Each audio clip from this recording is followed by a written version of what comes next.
This story is based on the third branch of the Mabinogi. I chose to tell this tale from the point of view of Manawydan in order to give him a voice and to show his motivations as I understand them. As we join the story, he is remembering events which are told in the second branch. How his mother married Eroswydd, who imprisoned her first husband Llŷr, who was Manawydan's father. It was Manawydan's brother Bran who gave their sister Branwen to the king of Ireland, and a terrible war followed. After that war, a few survivors sat at an otherworldly feast where they heard the beautiful, healing birds of Rhiannon. Now they are returning from burying Bran's head in London, where the action of the third branch begins. It is Manawydan who tells the tale. Pwyll was a fool. A great hero, yes. A jolly nice chap, surely. But a fool, nevertheless. There were many of us who could never really forgive him for the things that had happened to Rhiannon. Forgiveness has not come easily among our houses, I suppose. Things didn't go so well in my own family either.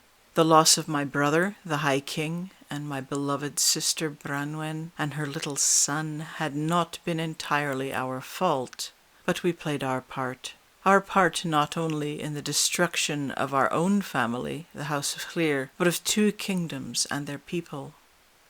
My heart was heavy, and had not Rhiannon's beautiful birds come to us at Harlech as they did, and strengthened my heart a little, I think I would have sailed for the islands of the southwest and drowned myself in their comforting embrace forever.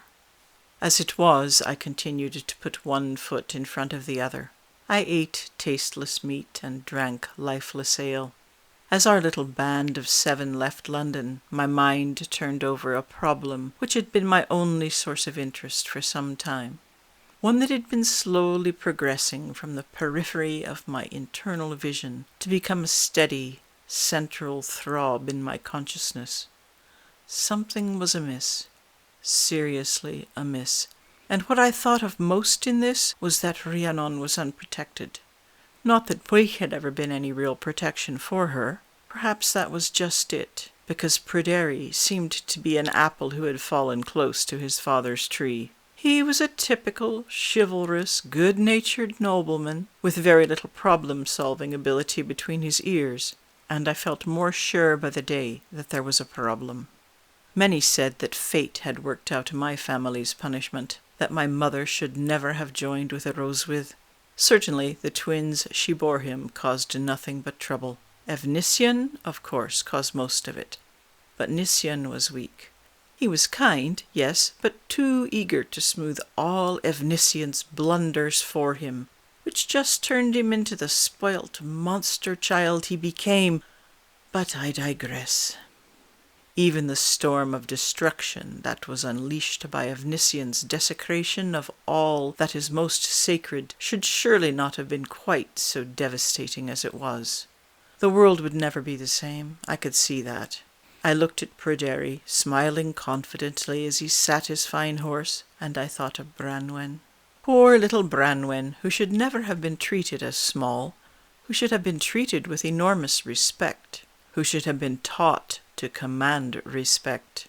I looked at Pryderi, and I thought of Rhiannon while he talked continually of the wife he had not long ago married, Cig for this and Cig for that. She was a good match for him, suiting his needs and his vanity in equal measure, as well as swelling his coffers with her dowry. I heard that she was rather haughty, but athletic like Pryderi and his parents. She loved to ride and hunt. She knew her worth. But did Pryderi know his mother's worth too well? Would she become his pawn when he wished to make an alliance? And if she refused? A sudden improvised plan came to me, and I rode up alongside Pryderi and gave him a weak smile. "You look tired, my friend," he said. I was, and I was doing my best not to hide it. "Yes," I replied, "I'm just thinking about where I should go now, for I cannot bring myself to see my cousin on the throne, which was so recently my brother's. I feel like an exile in my own country." Pryderi was silent for a moment. Of course, I knew that he would feel bound to offer me hospitality now. and was only thinking of how to frame things in the kindest way. What he said next was far more generous than I expected, though, almost as if he knew my thoughts. "I am minded," he said, just a little too grandly, "to give you the 7 cantrefs of Dyfed, and my mother, Rhiannon, too, if you'll have one another." He could be foolish, but not, I thought, foolish enough to say this in jest.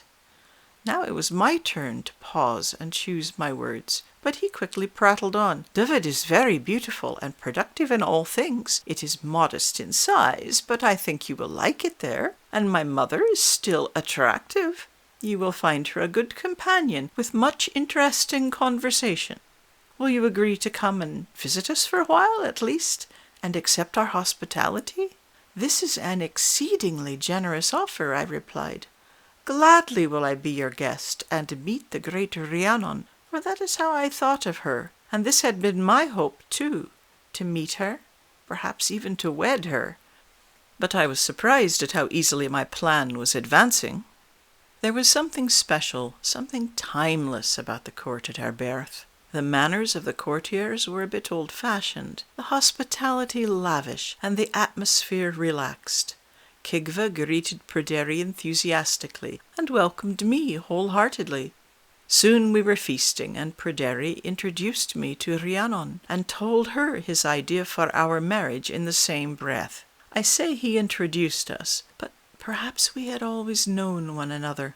We fell into a very pleasant conversation. It was as if just we two sat at the table, and indeed, when the formal feasting was over, we moved away from the others, talked more, and agreed to marry. That night we shared a bed and became man and wife, but together, alone, we were free to put our mortal selves aside and merge our divine natures. Rhiannon's bold, earthy strength met the surging, watery depths of my heart with a completeness I had not expected. She was a ship sailing on the swell of my breast. I was the waves that eternally washed the shores of her body. My white horses played on her smooth beaches and became her sturdy horses of the land. I acknowledged without question her sovereignty over herself and over the land, and she welcomed my mystical depths and surging inner rhythms. I wanted this liaison to last forever. After all that had happened, there was a part of me that needed healing and rest. Rhiannon also needed a sort of restoration. The humiliation, worry, and frustration that she had suffered at the hands of Pwyll and his court had damaged her. She would never be crushed by it as Branwen had been. Oh, poor Branwen. But she was bruised in spirit, frustrated, and perhaps secretly bitter that although she had been restored to her rightful place as queen following Ternon's intervention, she never truly received justice for those years.